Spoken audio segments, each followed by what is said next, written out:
Buenos días, queridos y queridas que nos acompañan cada 8 días los sábados en este seminario que hemos avanzado, lo que ha ocurrido de este año, sobre el libro de Daniel y su muy íntima relación con el libro de Apocalipsis.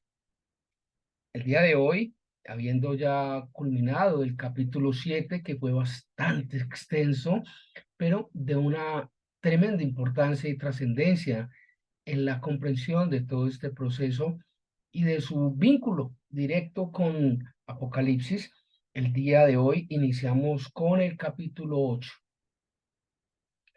Una vez más, vemos cómo Daniel empieza a tener unas visiones, unos sueños estando despierto, pero en esta ocasión no es él quien interpreta estas visiones que tiene. En esta ocasión, alguien más le explica a Daniel. Yo quisiera recordarles a todos aquellos que nos escuchan, nos ven, nos siguen, que para poder estudiar y tener una mayor claridad de este seminario es fundamental, es vital, es importantísimo que antes de cada reunión, antes de cada video, eh, por favor se sirvan leer el capítulo en el que estamos. La idea, como se mencionó en un principio, no es llegar aquí a leer lo que dice el libro de Daniel. La idea es explicar lo que dice allí, comprender, ahondar en la temática. Entonces, reitero esta invitación de que antes de cada charla estén ustedes atentos, habiendo leído o leyendo el capítulo, en esta ocasión el capítulo 8. Les decía que aquí hay una visión de Daniel muy interesante y que es explicada por alguien más.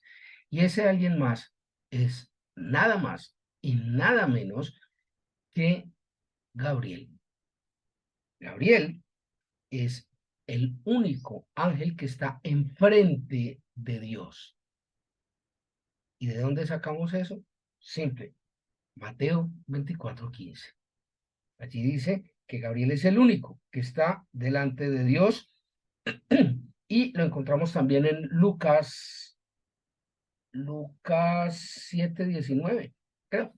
Lucas 7:19, allí también encontramos que Gabriel es el único que está enfrente de Dios. Y todo esto empieza a ser explicado, esta visión empieza a ser explicada en Daniel 8 y se extiende hasta Daniel 9. Recordemos que Daniel solo tiene 12 capítulos.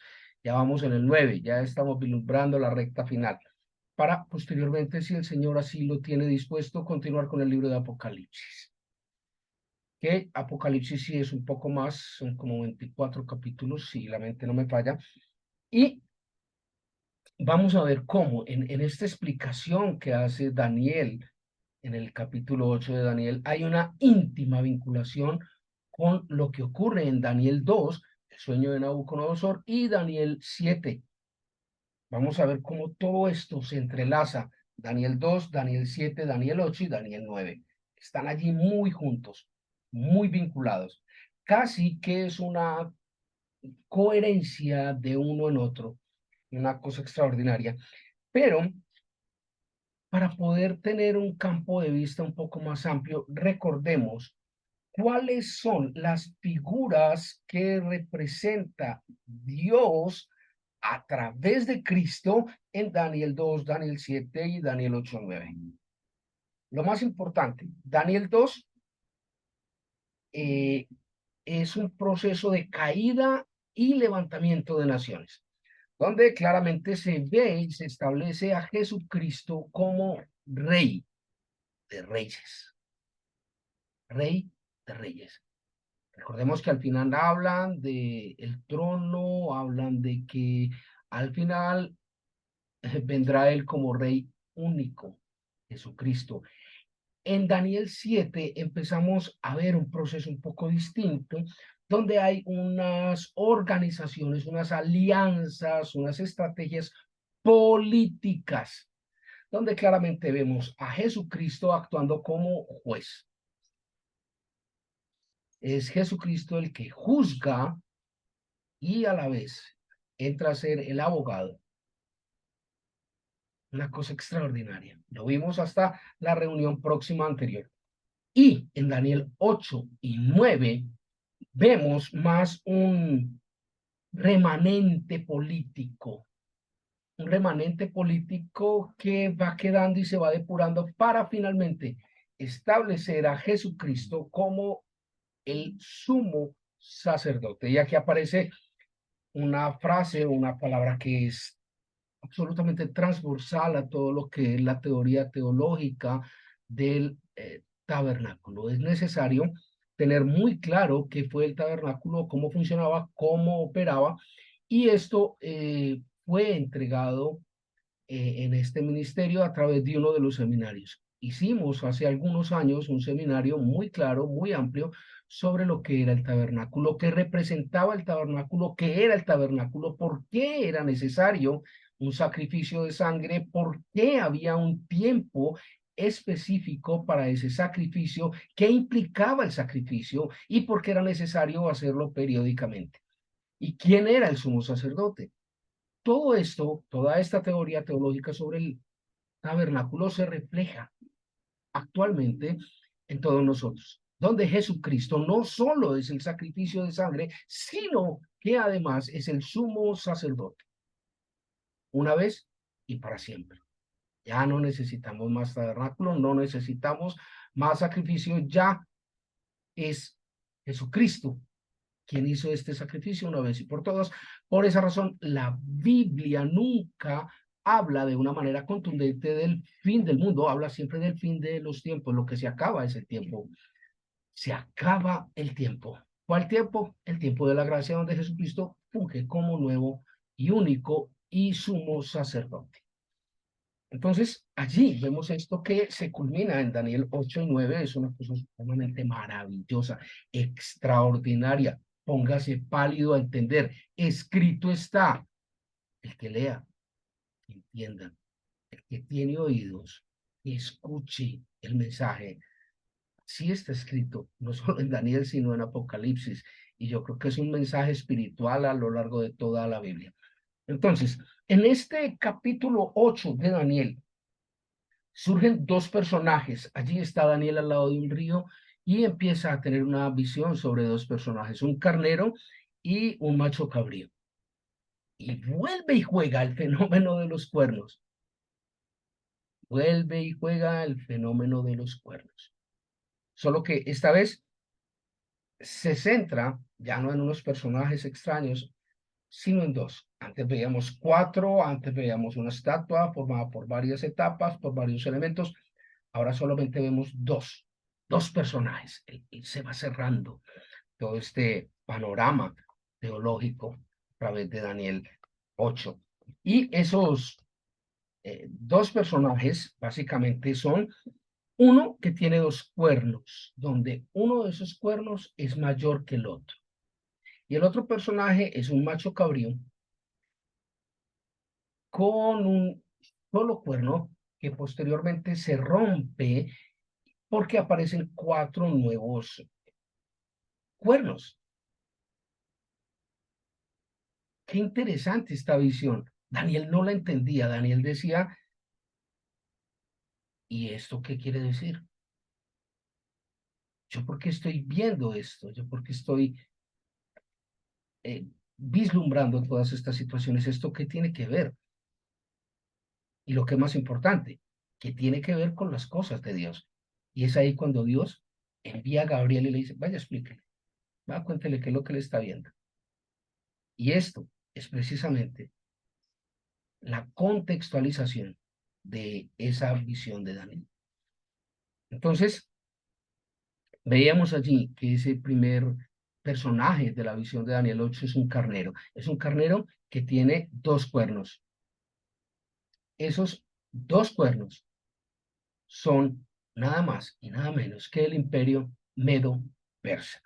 Y ya vamos a ver en el desarrollo histórico y contextual de la Biblia por qué es el imperio medo-persa, qué fue lo que pasó.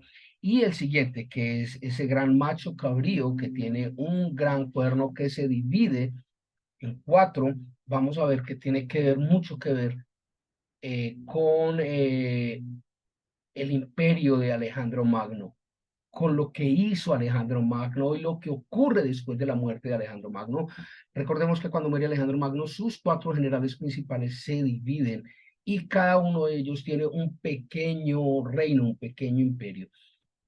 ¿Sí? Recordemos los cuatro generales, fueron Lisímaco, Casandro, eh, Seleuco y Ptolomeo.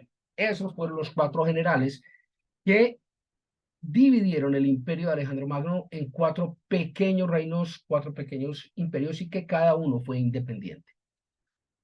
Ahora bien, ¿por qué esta explicación de Gabriel a Daniel sobre el imperio medo-persa y sobre lo que posteriormente serían los cuatro grandes reinos? ¿Y qué tiene que ver todo esto con la profecía bíblica? ¿Qué tiene que ver todo esto con Daniel 7 y la Iglesia Católica Romana? ¿Qué tiene que ver todo esto?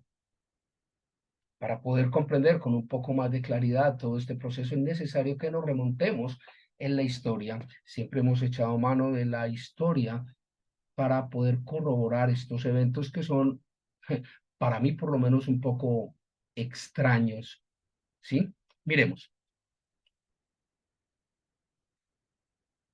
Ciro era el nieto de el último rey de Persia, de Media, perdón. Cuando Ciro asume este reinado de Media, adhiere a el imperio, a los persas. Los adhiere y los persas empiezan a vincularse, a fundirse de una manera muy especial con el imperio medio. ¿Qué es lo que ocurre? Allí, hacia el año 553 antes de la era cristiana, Ciro conquista todo el imperio, el reino de Media, el cual representaba. ¿Y cómo lo conquista? Entregando ese poder a los persas.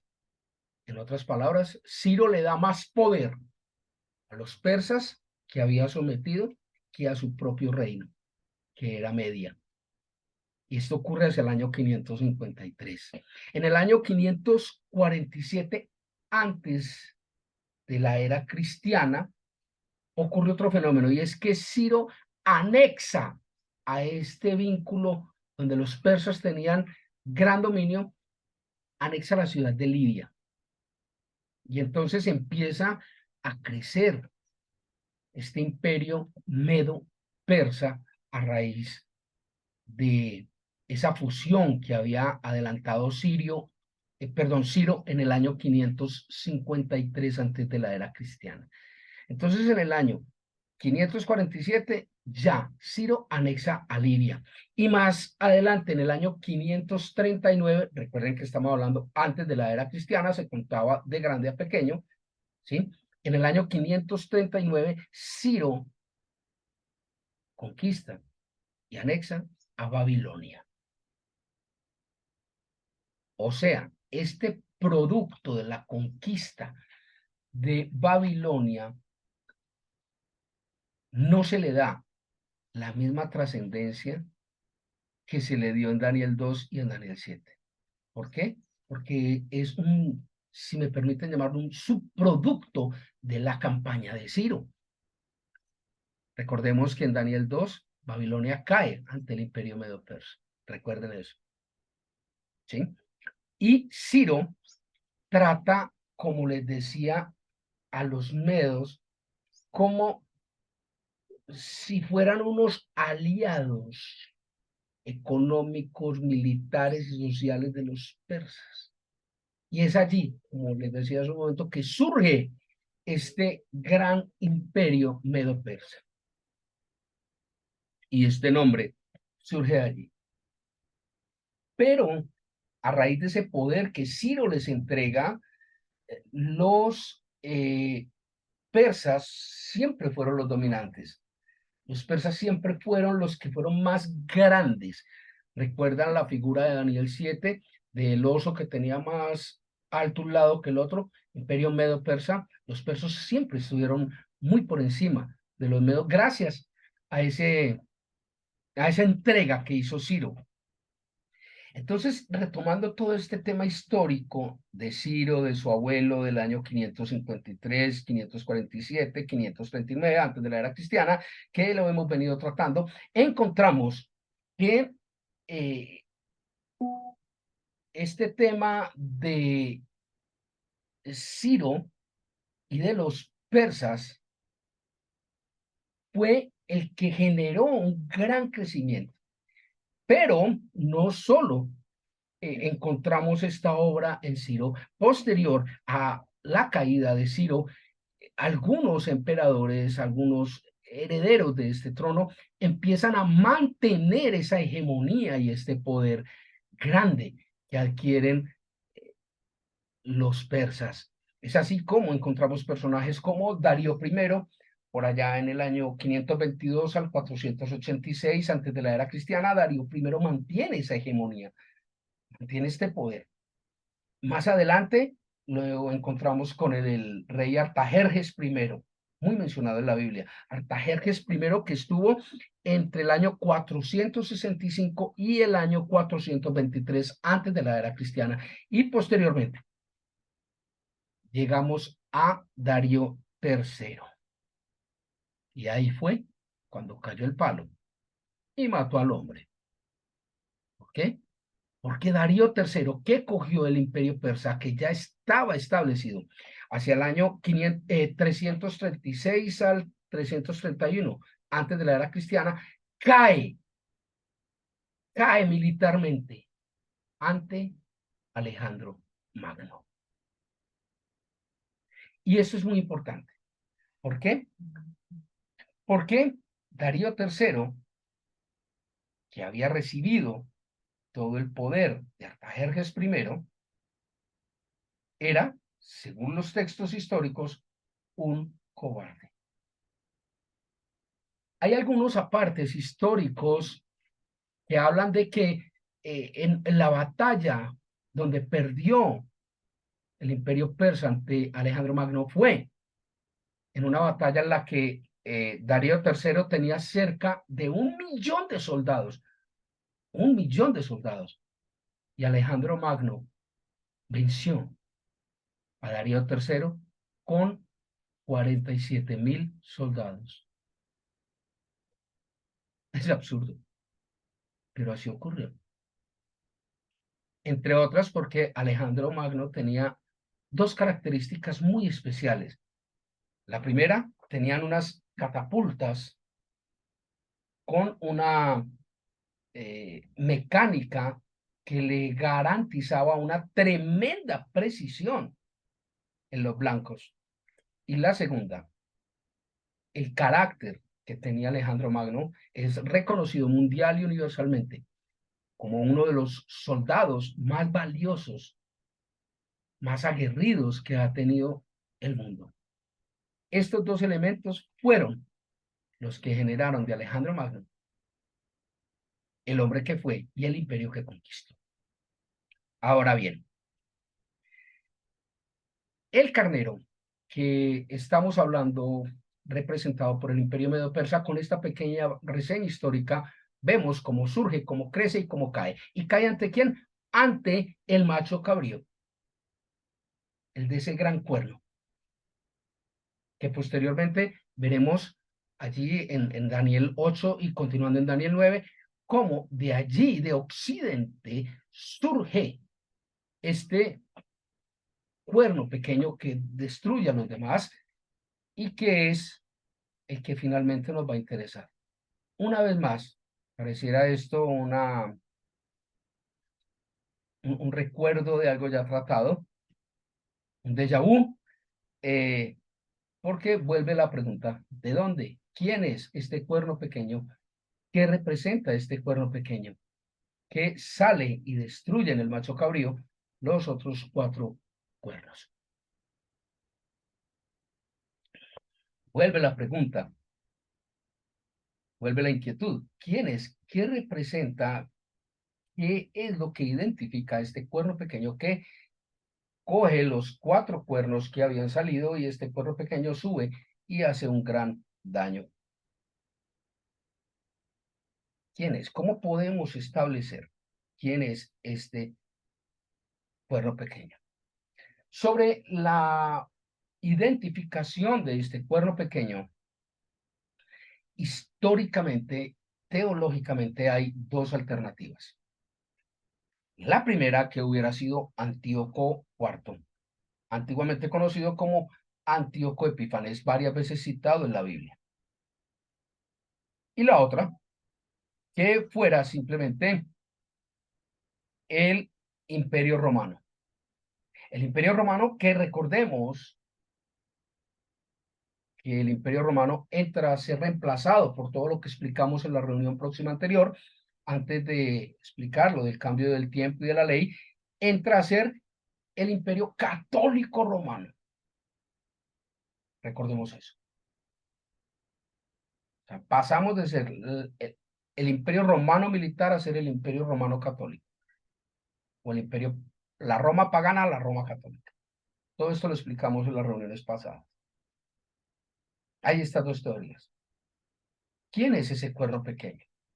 ¿Y cómo afecta esto el desarrollo histórico y qué pasa hoy día? ¿Qué tiene que ver todo esto con Apocalipsis 13? ¿Mm?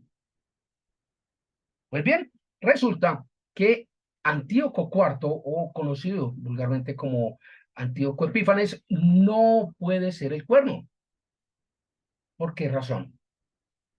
Hay básicamente dos razones para establecer que no podía ser Antíoco Epífanes o Antíoco IV. Y esas dos razones son, la primera es que Antíoco IV, Antíoco Epífanes, era un solo rey. Y la profecía se ha movido en cuanto a cuernos. Y recordemos que proféticamente cuernos son reinos, no reino, reinos.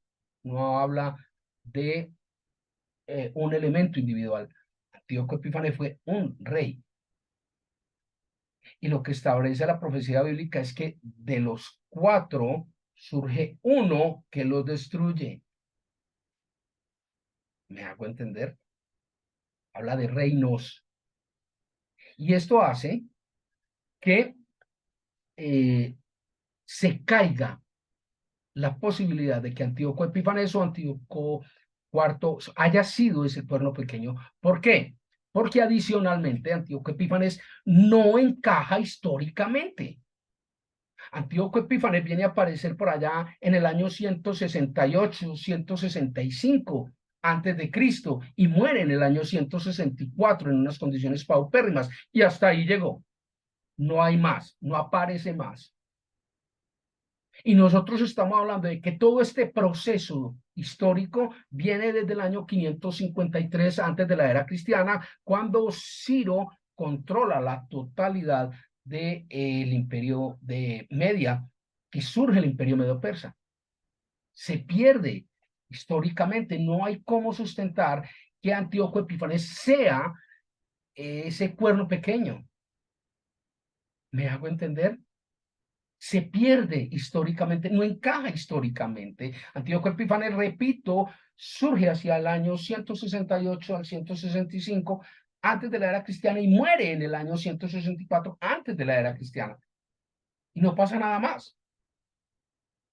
No encaja históricamente.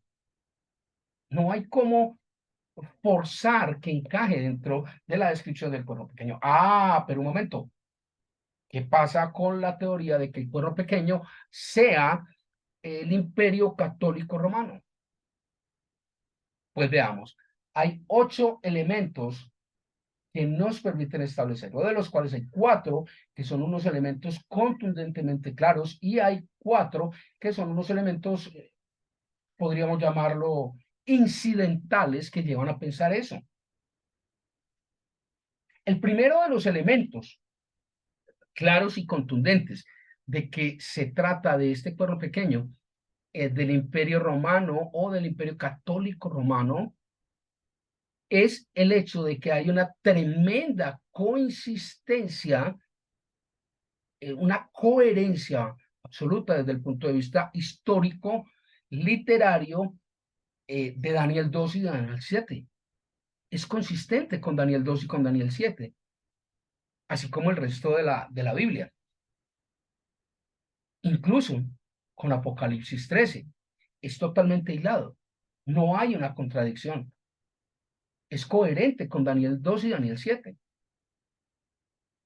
Primero. Segundo, porque es altamente consistente desde el punto de vista geográfico y político. Por eso hacemos el recuento histórico. Antíoco Epífanes no encaja históricamente ni geográficamente.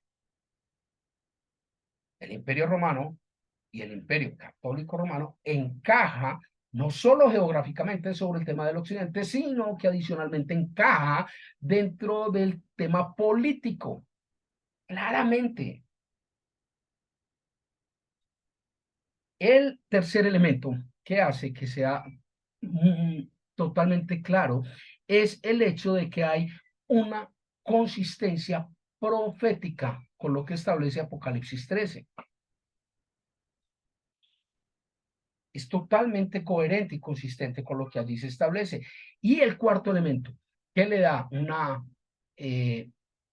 contundencia importante a este planteamiento es el hecho de que eh, el crecimiento que tuvo el Imperio Católico Romano fue totalmente contundente. ¿A qué me refiero con esto? Me refiero a que el pueblo pequeño surge de una ciudad pequeña y se expande y llegó a ser más grande que los otros, es lo que establece la Biblia. ¿Y dónde vemos este crecimiento tan grande y llegó a tener ese gran poder? Pues muy sencillo, el Imperio Romano domina y controla a Macedonia en el año 168 antes de la era cristiana. Domina a Siria en el año 65 antes de la era cristiana. Domina Palestina en el año 63 antes de la era cristiana y domina Egipto en el año 30 antes de la era cristiana. Un gran poder el del Imperio Romano. Y recordemos que ante este evento donde el emperador romano, por la crisis que hablábamos anteriormente, tiene que dejar a Roma e irse, ¿recuerdan todo esto? Lo vimos en la charla pasada, empieza a darle y le entrega todo el poder al obispo de Roma, que genera un tremendo poder y es una prueba más el hecho de que cuando llega Atila, el rey de los hunos, a conquistar Roma, se ignora qué fue lo que le dijo el Papa, pero Atila no subyuga ni conquista a Roma. Esos son los 4 elementos que le dan contundencia a por qué el Imperio Romano, el Imperio Católico Romano, es ese cuerno pequeño. Número 1, la consistencia desde el punto de vista histórico y literario de Daniel 2, Daniel 7 y Apocalipsis 13. Número 2, la consistencia geográfica y política. Número 3, la consistencia profética y la hilaridad con Apocalipsis 13. Y número 4, el Imperio Católico Romano es el que ha crecido en ese momento histórico de una manera que concuerda con las descripciones que hay en el resto de la Biblia. Ahora bien, hay un tema inherente, un puente entre esa contundencia que acabamos de hablar y los otros que se podrían llamar incidentales, y es el hecho de que el Imperio Romano, el Imperio Católico Romano, la Iglesia Católica Romana, está hasta hoy día. Más sin embargo, hay unos antecedentes que son los 4 elementos que determinan de una manera incidental lo que ha pasado con, ya cerrándolo más, la Iglesia Católica Romana. El primero de ellos es que fueron los romanos como entidad política los que crucificaron, enjuiciaron y asesinaron a Jesucristo. Número dos, el Imperio Romano Católico persigue, condena y asesina a los cristianos a lo largo de toda la historia, no solo desde la muerte de Jesucristo, sino posteriormente a ello con las famosas cruzadas y hasta hace muy poco vimos algunos escándalos fuertes allí del Opus Dei, de la Cosa Nostra y del Vaticano hacia 1960. Y otro de esos elementos es que el imperio católico romano destruye la tradición judía, al menos en Roma. Y esto lo hace hacia el año 70 después de la era cristiana, como a través de quemar, destruir el templo de los sacrificios que se tenía allí, al punto de que Roma cambia su nombre al nombre de Aelia Capitolina y prohíbe el ingreso de los judíos y de los cristianos a esa ciudad. Esto es algo bien importante y lo podemos ver a través de lo que hizo Tito, emperador romano, y de lo que hizo posteriormente Adriano, el emperador romano, hacia el año 130 después de la era cristiana. Hemos visto hoy Daniel 8. Nos queda faltando un pedacito un poco más orientado hacia concluir que tiene que ver todo esto con la figura de Jesucristo como sumo sacerdote que les mencionaba está íntimamente ligado al proceso del tabernáculo que ya habíamos explicado antes. Pero espero que la próxima reunión, el próximo sábado, podamos cerrar completamente Daniel 8, echando mano de la figura de Jesucristo como sumo sacerdote. Posterior a esto, veremos la continuación de Daniel 8 en Daniel 9, con la explicación de Gabriel a Daniel. Que tengan un excelente fin de semana, un feliz puente festivo, que el Señor los guarde.